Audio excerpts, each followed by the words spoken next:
What is going on, y'all? Site Perspectives, GeoFlux here. And I'm basically saying what a lot of us already are probably feeling and feeling and saying. And I'm just going to add my little 2 cents to it. What is the purpose of getting up every day, going to work, working 40 or more hours a week to live check to check? What's the purpose? I mean, seriously, a lot of us are getting up every single day to go out here and work, and yet we can't afford to fill up our gas tanks. We have to live check to check. You know, what is the purpose? You're not earning a living. That's the whole gist of it. And it's like, it's really getting to the point where a lot of us are having to really second guess why we do the work that we do, because it's not making much sense. I mean, I'm literally getting up. I got a quarter tank of gas. I literally filled my tank up because I was on E Wednesday. Today's Monday, right? I was on E last Wednesday, so I filled it. I put $35 in and got a little over half a tank, and that's when gas was $4.79 a gallon. Since then, gas has went from $4.79 a gallon to $5 or more a gallon. So it's like, for me, like, it's gonna cost me $70, $80 to fill up now. And it's like, what are we doing? And I just don't like, and then mind you, I work this weekend. You know what I mean? Like, again, because of my job as an outreach individual, I do a lot of my outreach, again, in the evenings, in the afternoons, on the weekends. So a lot of times I'm driving around to get to these places, or, you know, you can pull up on Zoom if you're lucky and they still offer virtual hybrid options. You can pull up to an outreach event on Zoom sometimes. But a lot of times you're out and about. You have to physically get up and drive somewhere. So I waste a lot of gas, to say the least. Then, like I said, it's not making much sense to be working somewhere that 8 hours a day, but yet you still don't know how you're going to make ends meet. You still don't know how you're going to be able to pay bills and get food and groceries and gas for your car, let alone save, invest, or buy something that you want, or go on a vacation. I mean, again, I've been making videos like this for a while, but I'm just going to keep saying it. For a lot of us, our quality of life has significantly diminished. I mean, when I look at the quality of life that a lot of us have, we don't really have a quality of life. Our life is literally spent robbing Peter to pay Paul. You know, it's literally spent worrying about how you're going to make ends meet. Are you going to be able to pay rent this month? Are you going to end up homeless? You know, are you going to be able to get gas for the week? Like, these are the things that we're focused on, right? And it really does become annoying, because it's like nobody really seems to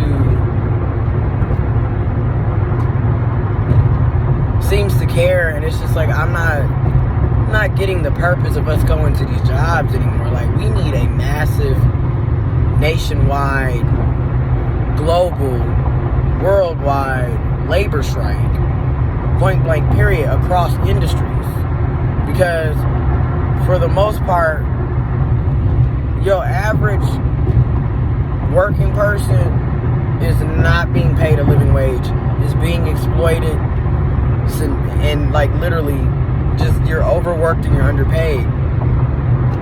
I don't get how you working 40 hours a week, you got a full-time job, and you still got to be trying to figure out how you can get a second job, a third job, a second side hustle, a third side hustle. You keep adding side hustles, keep adding jobs. And like, I just keep it real. As soon as I have my procedure, because I have to have another surgery. As soon as I have that surgery done, I will be making that move on out to a different field. Because again, this is what I mean by I feel like we're always held captive. I would love to get a better paying job, but again, I'm in a situation where I have a surgery that I need to get done. I have insurance through my current employer. So I can't just sit up and be like, oh, I'm out the door, bye, because I would lose my insurance. I would have to start all over again and go back to trying to hit a deductible.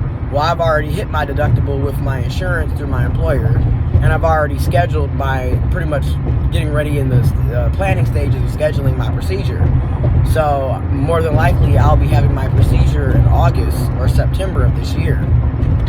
So with that being said, I won't be able to leave my current job until after I have my procedure. So I do, but I'm just keeping it real.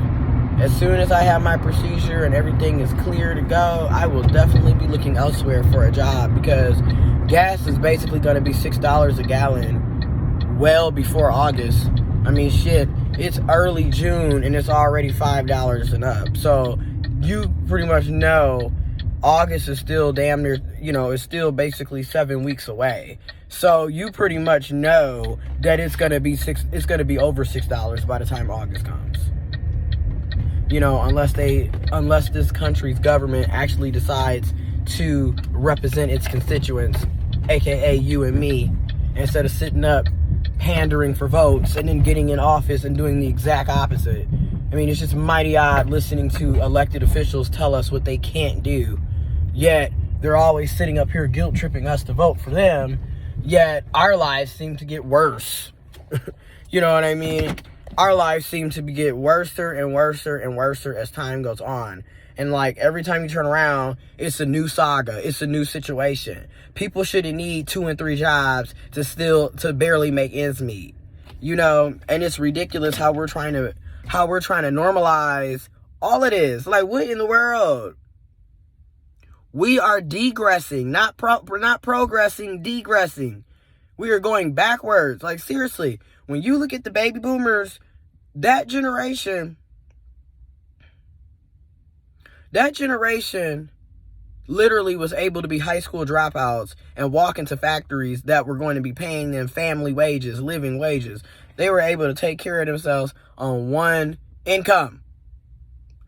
Not only take care of themselves, but take care of their entire family on one income. Fast forward today, you could have 2-3 jobs and still be sitting up living check to check.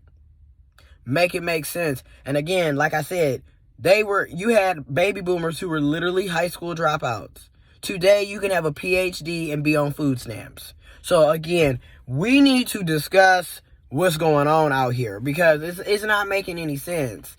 And then because of the high cost of living, inflation, low wages and stagnant wages and salaries, and the fact that we're basically heading towards a recession, a lot of people are back to using their credit cards. So a lot of people are literally buying everything on credit. So people are racking up another debt, credit card debt. So it's like, not only do you have to worry about medical debt, from going to the hospital or having a surgery or a doctor's office visit, and not having the funds to pay it, or not having the health insurance coverage or what have you to pay it.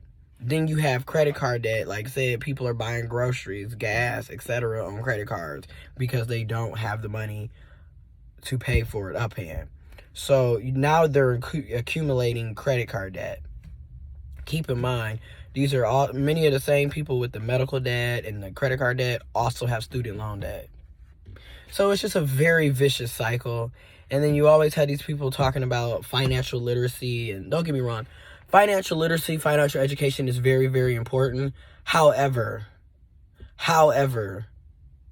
we can talk financial literacy all day, all evening, all morning, all night, 24/7, 365, unless You are providing resources, actual finances to actually participate in financial literacy. It is null and void.